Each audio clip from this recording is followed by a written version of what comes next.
The iPhone 15's USB-C port may not be subject to Apple's usual certification limitations, says leaker analyst 941. If true, it would mean it'll be easier to get the most out of your iPhone with any cables or accessories. However, there is disagreement among prominent leakers on this.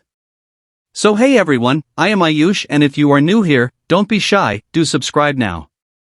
941's latest claim states that Apple will not, nor was ever planning to, bring MFi certification to the iPhone 15 series charging port.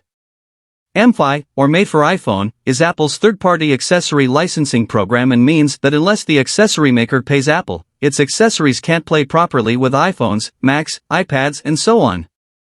If Apple discontinued this program for the new USB-C ported iPhones, then any USB-C cable, not just those made by Apple's partners, would be able to provide full charging and data transfer speeds.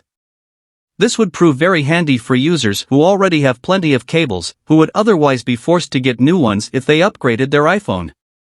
The claim's issue lies in the fact that the leaker, Shrimp Apple Pro, who initially spread the MFi rumor, maintains that Apple is proceeding with it. This is supported by the alleged production of USB-C cables and earpods with MFi by Apple.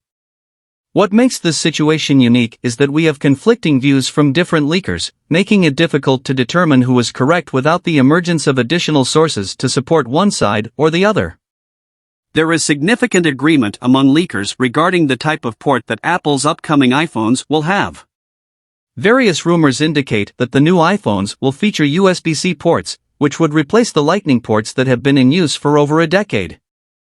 The rationale behind this move is to enhance both the speed of data transfer and power delivery.